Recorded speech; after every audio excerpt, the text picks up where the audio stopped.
E não se esqueça de se inscrever aqui no canal dos sócios. E também curtir esse vídeo para não precisar te xingar. Existem realmente pessoas excepcionais. Eu definitivamente acredito na excepcionalidade das pessoas, acredito que as pessoas são diferentes, mas veja, o ser humano tem uma capacidade muito grande, se ele coloca a vida dele em ordem, de começar a crescer lentamente, Sim. incrementalmente nas coisas. Se uma pessoa começa a ser um grande líder primeiro da sua própria vida, já é um primeiro grande passo. Eu até brinco de um projeto de formação, que é, primeiro o cara começa a fazer exercício e hidratar, sabe? Já é um passo, começa a dominar o próprio corpo. Eu tenho essa frase, inclusive é uma frase que eu repito bastante aqui, que eu falo, o primeiro passo para dominar a mente é dominar o corpo. Segundo, a pessoa começa a formar a própria mente, começar a estudar, começa a ler grandes livros.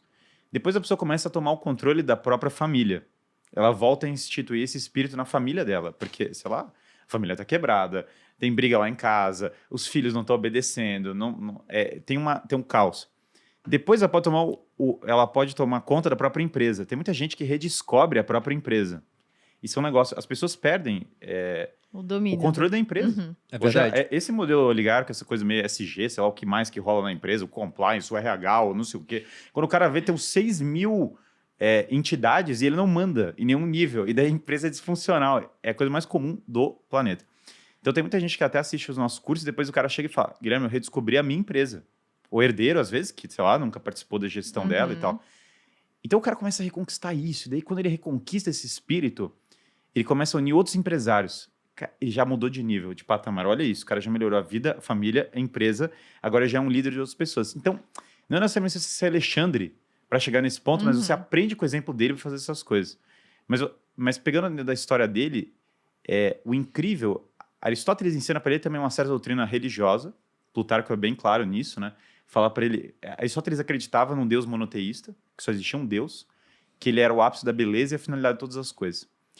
E Alexandre, claro, vai ser um grande conquistador, tem toda a história dele, muitas coisas são famosas, que ele luta na frente das tropas, diferente de lutar atrás, ele é muito enérgico, ele é muito rápido, tem uma rebelião contra ele, ele desarma a rebelião antes da rebelião conseguir se organizar. E Alexandre acaba com as rivalidades dentro da Grécia. Pensem, a gente chega lá na escola e ouve democracia ateniense, negócio maravilhoso. Chega um dia que acabou, né? E você pensaria que as pessoas olhariam e falariam, caramba, acabou, que horror, é o fim do mundo. Todo mundo olhou, acordaram, olharam um pro outro e falaram, que coisa maravilhosa, eu não tô mais em guerra civil o tempo todo. Não tá mais todo mundo se matando. Simplesmente tem um cara cuidando. Alexandre se cercou de uma aristocracia, do melhor sentido. Tem um cara para ser o rei da Grécia. Tem um cara para ser o rei do Egito, da qual Cleópatra descende, que é o Ptolomeu. Tem um cara que vai cuidar dessa região. Então, ele formava os principais líderes em volta dele para colocar eles naquele lugar. Ele fomentava o conhecimento e a formação em todos os lugares. No Egito, construiu Alexandria, que vai ter a maior biblioteca do mundo eventualmente. E existiam várias outras Alexandrias, várias cidades que ele construía para fomentar a sabedoria. Conforme um dos fatores que levaram a essa criação do zoológico é que ele dava animais dos vários lugares que ele visitava e dava de presente para Aristóteles. Aristóteles, portanto, tinha uma coleção, sei lá, de animais persas, egípcios, todas colocados um do lado do outro. Então, Alexandre, o que ele faz é mudar para sempre o imaginário das pessoas. Basicamente, os gregos agora falavam, se tem um cara que luta na linha de frente, se tem um cara que delega autoridade, se tem um cara que consegue levar adiante os problemas. A história famosíssima dele, né? Do nó górdio. Tem lá o nó, ninguém consegue desfazer o nó, ele puxa uma espada, ele corta o nó e fala, cara, tá desfeito o nó. Então, 300 anos, os caras tentando na mão, ele corta com a espada. Eu acho que isso mostra muito Prático, do espírito dele, que é o espírito que a gente desesperadamente precisa. Quando a gente fala isso de as pessoas reconquistarem a própria vida, a família, a empresa, certamente você precisa desse espírito do nó górdio, sabe? De você chegar e falar, cara, chega desse monte de... Eu não sei, cara, você vai visitar a empresa, teve um cara que falou, não consigo entrar numa empresa, né? Porque alguém tem que mandar um e-mail para mandar um formulário para assinar um fucking formulário 3 com um carimbo 4 para você subir. Falar, cara, deixa o seguinte, vamos lembrar, o que a gente faz? Cara, a gente vende copo, vamos voltar a vender copo, olha que coisa. E aí, quando você começa a entender a finalidade, que era uma coisa clara para Alexandre, você começa a reconquistar muitas coisas na sua vida. Então, Alexandre, ele tinha também uma coisa que é maravilhosa para uma empresa, conquista perpétua, nunca parava. Depois que ele unifica a Grécia, os gregos param de se matar. Agora ele fala, vamos tomar a Pérsia. Cara, a Grécia tomar a Pérsia Não chega a ser a mesma coisa, mas é tipo assim, o México falava, agora vamos invadir os Estados Unidos, vamos pra cima, entendeu?